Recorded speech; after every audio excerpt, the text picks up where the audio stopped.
by that charismatic Minister for Education, Honorable Dr. Matthew Preku Prempeh, Member of Parliament for Menchia South.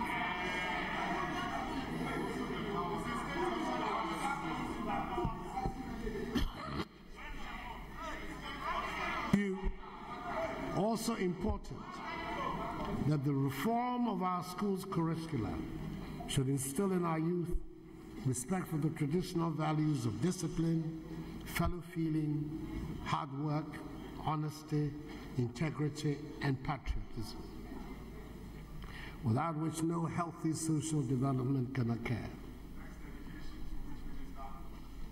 In much the same way, we do not compromise on the health of the population. We have cleared a substantial part of the debts and arrears that were choking the National Health Insurance Scheme. Courtesy of the prudent management of the able chartered accountant, Health Minister Honorable Akufo Addo, MP for Lamar Central. This has led to the revival of the NHS and the renewal of respect for the NHS card.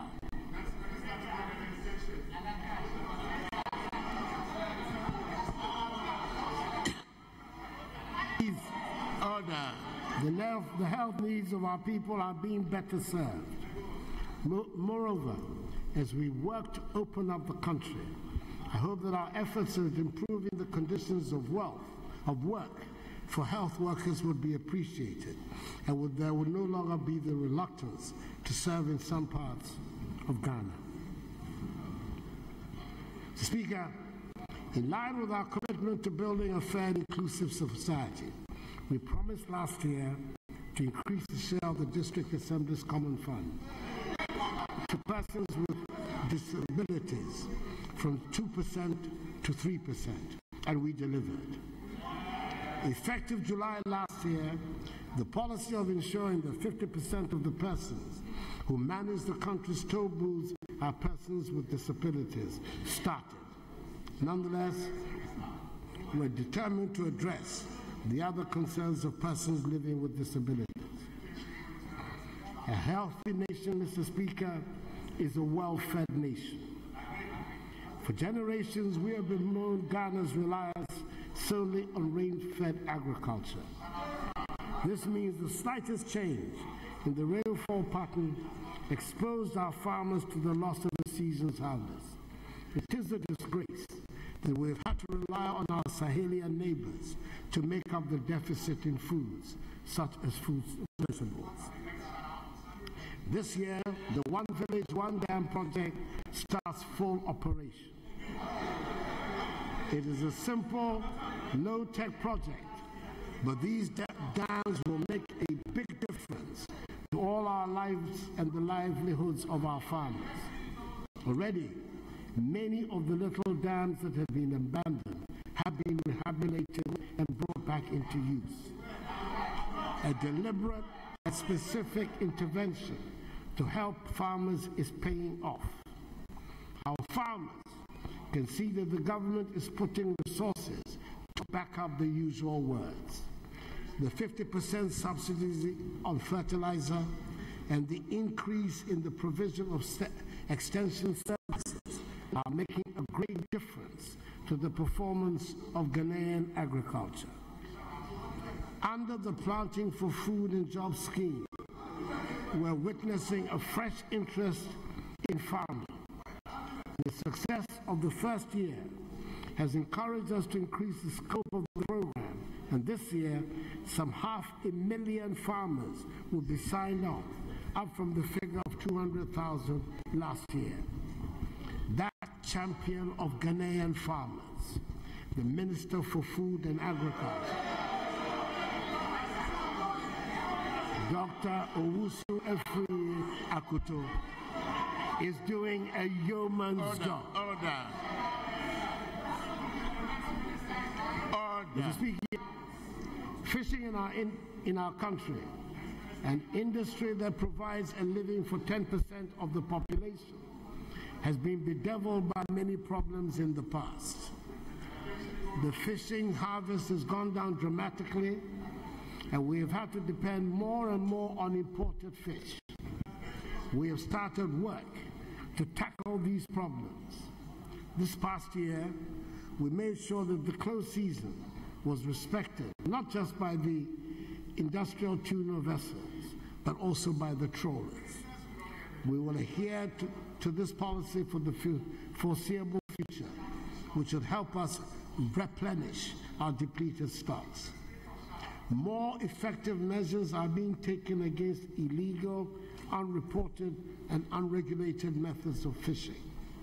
We have also instituted measures to avert pre-mixed diversions, and strict auditing of landing beaches are now in place. I can state that since November, there's been no report of pre-mixed diversion, a marked improvement from the past. Mr. Speaker, I believe that the future lies in the promotion of aquaculture, and we have set about it with a lot of enthusiasm. We have identified 100 dams in 5 regions across the country: Upper East, Upper West, Northern, Volta, and Western, and stocked them with fingerlings. This is the start of big things to come, due to the efforts of the forceful Minister for Fisheries and Agriculture, Honorable Elizabeth Afule-Kwe, MP for Krobo. Mr. Speaker, agriculture forms the backbone of our flagship One District, One Factory program. The majority of the proposals that have been evaluated and accepted for support under the scheme are agro-based. It is food processing, after all, that has been the takeoff point for industrialization in most developed countries. It also fits in with our determination to open up our country and make jobs and facilities available in all parts of the country. Mr. Speaker, problems associated with our environment and the galamsey phenomenon have taken up a lot of the time and energy of this government. The fight against galamsey is being spearheaded by a high-powered interministerial committee led by the globally acclaimed Ghanaian scientist, Professor Kwabena Frimpong-Boateng, Minister for Science, Technology, Environment and Innovation, supported by the indefatigable Minister for Lands and Resources and Natural Resources, John Peter Anewu. This committee is waging a valiant struggle to bring the galamsey phenomenon under control. Its work has received, thankfully, the wide support of the media. Mr. Speaker, we have had to ban small-scale mining for the past 9 months. We acknowledge that the banning of small-scale mining cannot be the long-term solution in a country such as ours, which is blessed with so many minerals. But as the saying goes, desperate situations call for desperate remedies. We cannot look on as our very existence as a country is put in jeopardy and our water bodies, forests, and landmasses are destroyed. Even with the ban, it has been a never-ending battle with the galamseyers, and I'm sure the House will want to join with me in paying tribute to the members of our forces in the Operation Vanguard that are protecting our environment. They are Ghanaian patriots of the first order. We have started various schemes to find sustainable alternative sources of income for the galamseyers. Mr. Speaker, nothing will ever equate the attraction of the search for gold or diamond, and maybe the drama of actually finding some. But this generation of Ghanaians dares not preside over the destruction of our lands. The state of our rivers and forests remains a great cause for worry, and it is our sacred duty to protect them. I hope I can count on the total support of the House to help nurse our degraded lands and rivers back to health. I'm equally grateful to those chiefs who have supported the fight against Galamsey. My government will continue to reach out to our traditional rulers so that together we can address pressing issues facing our nation and its peace and stability.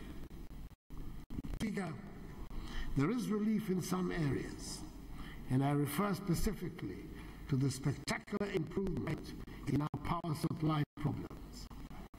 A lot of hard work has gone into easing the intolerable debt situation that threatened to paralyze the energy industry. We still have problems with the cost of power, and we're working to put Ghana at a competitive advantage.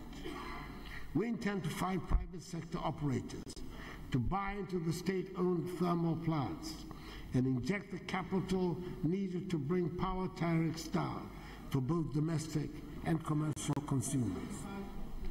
The most reliable and ultimately cheapest answer to our power needs lies with renewable energy sources. We should promote and enthusiastically encourage investment and use of renewable energy. I'm sure that the House shares my relief that Dumso is no longer part of our everyday lexicon.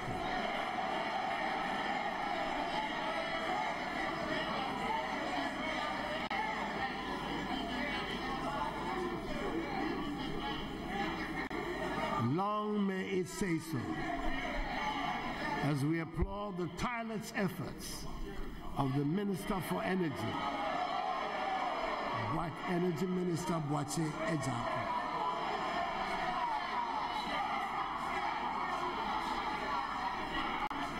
Mr. Speaker, the safety and security of our people are at the heart of all that we do. Ghanaian citizens have a right to expect to go about their daily lives in an atmosphere of peace. A Ghanaian has a right to expect that those who break the law must be subject to the sanctions laid down under the law.